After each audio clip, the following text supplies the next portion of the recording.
Doctor G Parameshwar ಅಭಿಮಾನಿಗಳು ಇಲ್ಲಿ ಸಾವಿರಾರು ಸಂಖ್ಯೆಯಲ್ಲಿ ಸೇರಿದ್ದಾರೆ. ಯಾಕೆ ಗೊತ್ತಾ?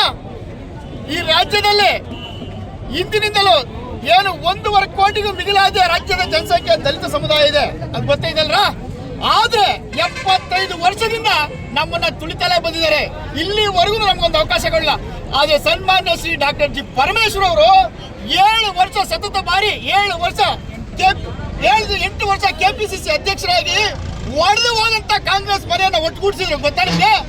ಆದ್ರೂ ಸಹ ಅವಾಗಲೂ ಸಹ ಯಾವುದೋ ಒಂದು ಸಮಸ್ಯೆ ಬಂದು ಅವರಿಗೆ ತಪ್ಪು, ಆ ಬಾರಿನ ಮುಖ್ಯಮಂತ್ರಿ ಆಗ್ಲಿಲ್ಲ. ಹಾಗಾಗಿ ಈ ಬಾರಿ ಏನಾದ್ರೂ ಹೈಕಮಾಂಡ್ ಮುಖ್ಯಮಂತ್ರಿ ಸಿದ್ದರಾಮಯ್ಯನ ತೆಗೆದು ಇಳಿಸೋದೇ ಆದ್ರೆ, ಅವ್ರನ್ನ ಇಳಿಸೋಕೆ ನಾವು ಕೇಳ್ತಾ ಇಲ್ಲ, ಅವ್ರನ್ನ ಇಳಿಸೋದೇ ಆದ್ರೆ ಈ ದಲಿತ ಮುಖ್ಯಮಂತ್ರಿ ಸವ್ಯಸಾಚಿ ಡಾಕ್ಟರ್ ಜಿ ಪರಮೇಶ್ವರ್ಗೆ ಒಂದು ಅವಕಾಶ ಕೊಡ್ಬೇಕು. ಯಾಕೆ ಗೊತ್ತಾ? ಇದ್ರಿಂದಲೂ ಬಸವಲಿಂಗಪ್ಪನ ಕಾಲದಿಂದಲೂ, ಕೆ ರಂಗನಾಥರ ಕಾಲದಿಂದಲೂ, ಮಲ್ಲಿಕಾರ್ಜುನ ಖರ್ಗೆ ಅವರ ಕಾಲದಿಂದಲೂ ಇಲ್ಲಿವರೆಗೂ ಒಬ್ಬರು ಸಹ ನಾವು ದಲಿತ ಮುಖ್ಯಮಂತ್ರಿ ಕಾಣಲಿಕ್ಕೆ ಆಗ್ಲಿಲ್ಲ. 75 ವರ್ಷ ಈ ದೇಶದಲ್ಲಿ ನಾವ್ಯಾರು ಗೊತ್ತಾ?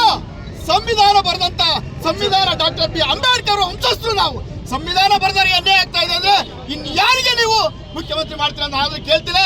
ಏನಾದ್ರೂ ಮೊನ್ನೆ ಶ್ರೀ AICC ಅವರು ನಮ್ಮ ಸಮುದಾಯದವರು ಇದ್ದಾರೆ. ಹಾಗಾಗಿ AICC ಅಧ್ಯಕ್ಷರು ಏನಾದ್ರೂ ನಮ್ಮ ರಾಜ್ಯದಲ್ಲಿ ಮುಖ್ಯಮಂತ್ರಿಗಳ ಇಳಿಸಬೇಡಿ, ನಾವು ಕೇಳಲ್ಲ. ಇಳಿಸಿದ್ರೆ ಮಾತ್ರ ದಲಿತ ಮುಖ್ಯಮಂತ್ರಿ ಅದು ಡಾಕ್ಟರ್ ಜಿ ಪರಮೇಶ್ವರ್ ಆಗಲೇಬೇಕು ಅಂತ ನಾನು ಈ ಹಕ್ಕೊತ್ತಾಯ ಮಾಡ್ತಾ ಇದ್ದೀನಿ.